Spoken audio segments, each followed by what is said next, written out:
اسرار احمد تھا اور نام کی طرح ہی اسرار سے بھری ان کی زندگی تھی۔ یہ پاکستان بننے سے پہلے کی بات ہے۔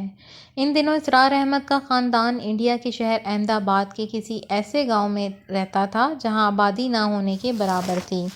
اسرار احمد ابھی کم سن ہی تھے کہ ان کے سر سے ماں باپ جیسی شفیق ہستیوں کا سایہ اٹھ گیا۔ بہن بھائیوں میں وہ سب سے چھوٹے تھے۔ بڑے سب بھائی اپنے مختلف شہروں میں خوشحال زندگی گزار رہے تھے۔ ایسے مشکل حالات میں ان کے ساتھ رہنے والے بڑے بھائی بھابھی نے انہیں سنبھالا۔ آگے کی کہانی اسرار احمد کی زبانی سنیے۔ ان دنوں میں چھٹی کلاس میں پڑھتا تھا کیونکہ بھائی تو گھر کے حالات کی وجہ سے تعلیم حاصل نہ کر سکے تھے، مگر چاہتے تھے کہ میں پڑھ لکھ کر کامیاب انسان کی زندگی بسر کر سکوں، لہٰذا انہوں نے میرا داخلہ گاؤں کے اسکول میں کرا دیا۔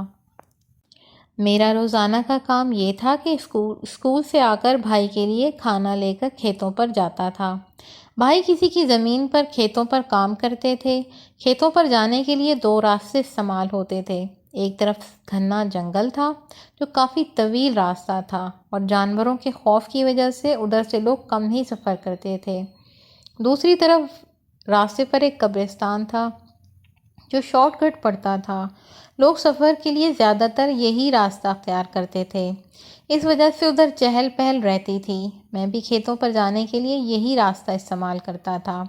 اس راستے پر سڑک کے کنارے ایک فقیر بیٹھا ہوا تھا۔ اس کی حالت انتہائی گندی سی ہوتی تھی۔ اس کے قریب سے کوئی نہ گزرتا تھا۔ وہ کسی سے کچھ بھی نہ کہتا اور نہ ہی مانگتا۔ اگر کوئی راہگیر دور سے ہی اس کی طرف سکہ اچھال دے تو رکھ لیتا تھا۔ مجھے اس فقیر کو دیکھ کر بہت ڈر لگتا تھا، لہٰذا جب میں بھائی کو کھانا دینے کے لیے جاتا تو وہ راہ چلتے لوگوں کی آڑ لے کر بھاگتے ہوئے روڈ کراس کر جاتا اور کھیتوں سے واپسی پر بھی یہی طریقہ اختیار کرتا۔ ایک دن میں حسب معمول بھائی کے لیے کھانا لے کر جا رہا تھا۔ جون کی تپتی ہوئی دوپہر تھی، غالباً دوپہر 2 بجے کا ٹائم تھا۔ سڑک معمول سے ہٹ کر سنسان تھی، کوئی آدمی نہ تھا نہ آدمزاد۔ آج چند ایک لوگ بھی نظر نہیں آ رہے تھے اور پرندے بھی گرمی کی شدت سے بلبلا کر اپنے گھونسلوں میں آرام کر رہے تھے۔ ہوا میں ہلکا سا بھی ارتعاش پیدا ہوتا تو درختوں کے پتوں کی سرسراہٹ پر اپنے پیچھے کسی ذی روح کا احساس ہوتا۔ ایسا سہانے روح منظر تھا کہ اپنے ہی قدموں کی آڑ سے دل دہل جاتا۔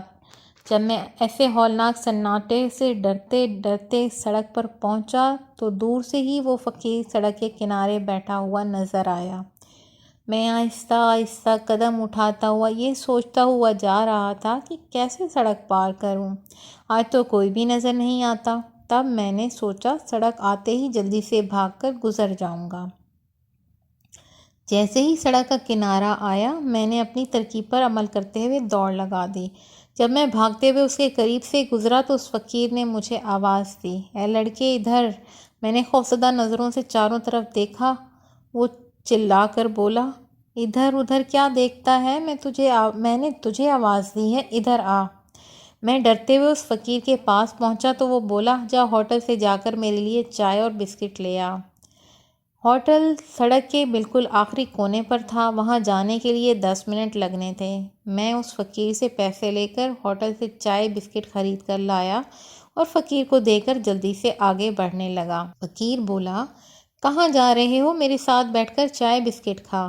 میرے منع کرنے پر فقیر بولا، کھا لے ورنہ بہت پچھتائے گا۔ مرتا کیا نہ کرتا، بیٹھ کر چائے پینے لگا۔ اس نے بسکٹ اٹھا کر مجھے دیے، لے کھا۔ مجھے اس کے ہاتھ سے لیتے ہوئے گھن آ رہی تھی مگر میں نے خاموشی سے لے کر کھا لیے۔ اب میرا خوف کافی حد تک کم ہو چکا تھا۔ کھانے کے دوران اس نے مجھ سے پوچھا، یہ ٹفن لے کر کہاں جا رہا ہے؟ میں نے کہا، بھائی کو کھیتوں پر کھانا دینے جا رہا ہوں۔ جب ہم لوگ چائے بسکٹ کھا چکے تو بولا، اب تو چلا جا اور پیچھے مڑ کر مت دیکھنا۔ اجازت ملنے پر میں نے جلدی سے ہوٹل کے برتن اٹھائے اور ٹفن لے کر اپنی منزل کی جانب چلنے لگا۔ میں ڈر رہا تھا کہ بھائی پوچھیں گے تو کیا جواب دوں گا کہ اس سارے کام میں تقریباً 1 گھنٹہ صرف ہو گیا تھا اور کھانا لے جانے میں کافی دیر ہو گئی تھی، اس لیے بھائی سے ڈانٹ پڑنا یقینی تھی۔ جب میں کھیتوں پر پہنچا تو بھائی نے دیر سے آنے کی وجہ پوچھی تو میں نے کہا، اسکول کا دوست مل گیا تھا، اس سے باتیں کرنے لگا تھا۔ بھائی مطمئن ہو کر کھانا کھانے لگے۔ میں نے بھی جان بچ جانے پر اللہ کا شکر ادا کیا۔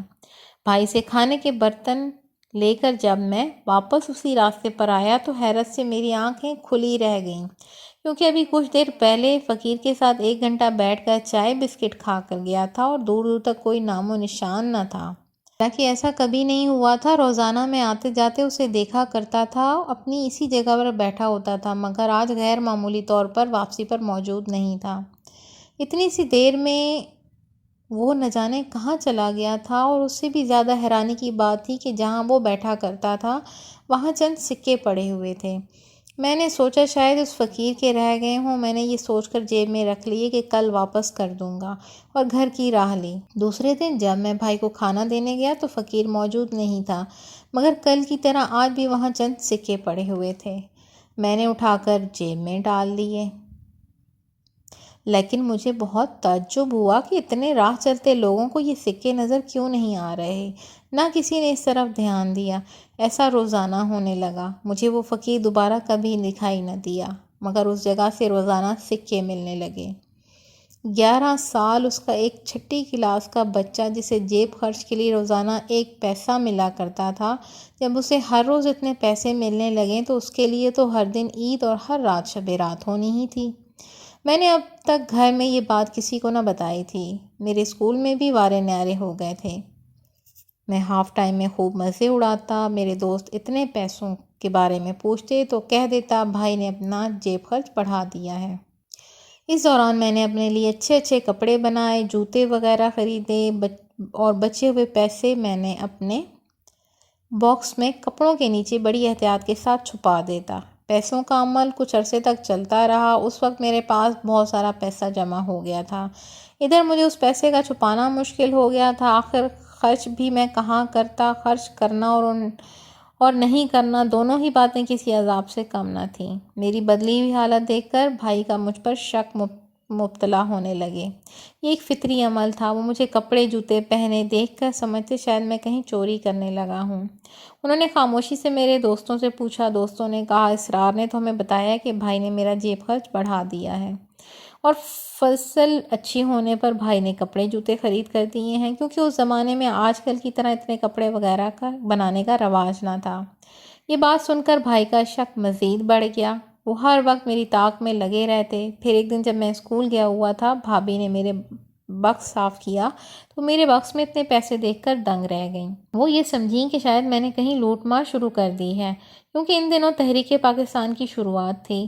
انہوں نے اس بات کا ذکر بھائی سے کیا۔ بھابھی کے انکشاف کے بعد بھائی نے پہلے تو مجھے پیار سے بات پرس کی، لیکن پھر میرے مسلسل انکار کرنے پر مجھے نہیں معلوم یہ پیسے کہاں سے آئے، مجھے خوب مارا پیٹا اور دوستوں والی بات بتائی تو مار کی تکلیف کو برداشت نہ کرتے ہوئے میں نے ساری حقیقت بھائی کو بتا دی۔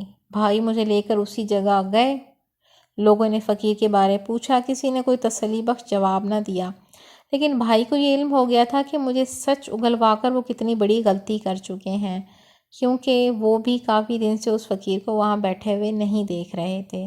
اس کے بعد مختصر کہانی یہ ہے کہ بھائی پر اس پراسرار فقیر اور اس کے پیسے کا راز کھلنے کے بعد پھر کبھی اس جگہ سے مجھے پیسے نہ ملے، مگر وہ پیسہ میرے بہت کام آیا۔ بھائی نے سب سے پہلے گھر کی مرمت کروائی اور تھوڑی سی زمین خرید کر اس پر کاشتکاری کرنے لگے۔ ہر قدم پر کامیابی ہمارے قدم چومنے لگی، ہر طرف سکون ہو گیا۔ میں نے تعلیم کی منزلیں طے کرتا ہوا میٹرک تک آ گیا، مگر ان ہی دنوں 1947 میں نئی مملکت پاکستان کے نام سے دنیا کے نقشے پر ابھری، مگر اس دوران تمام جگہ پر خون کی ہولی کھیلی جانے لگی۔ اسی ہولی میں ایک دن بلوائیوں نے ہمارے گھر پر بھی حملہ کر دیا، جس میں بھائی بھابھی اور بچے شہید ہو گئے۔ اس وقت میں اسکول میں تھا، اس لیے بچ گیا۔ دوسرے بہن بھائیوں کا کچھ نہیں پتہ تھا ان کے ساتھ کیا ہوا۔ تنہا رہ جانے کے بعد میں نے محلے کے قافلے کے ساتھ پاکستان ہجرت کی، یہاں آ کر کمپسری کی حالت میں زندگی گزاری، پیٹ کا ایندھن بھرنے کے لیے لوگوں کے آگے ہاتھ بھی پھیلایا۔ شادی کی تو بیوی نے وفا نہ کی، اور چند عرصے کے مختصر ساتھ کے بعد وہ دنیا میں تنہا چھوڑ گئی۔ پاکستان میں بھی بہت سے پراسرار واقعات پیش آئے، جن کی کہانی ایک الگ ہے۔ یہاں آ کر میں نے ایک مل میں نوکری کی، وہاں کا مالک بہت رحم دل تھا، اس نے جذبہ حج کو دیکھتے ہوئے اپنے باپ کے لیے مجھے حج بدل بھی کروایا، مگر آج تک اس فقیر کا کچھ نہ سمجھ آیا۔ کاش بھائی میرے ساتھ زبردستی نہ کرتے تو شاید آج بھی میں خوشحال زندگی گزار سکتا تھا۔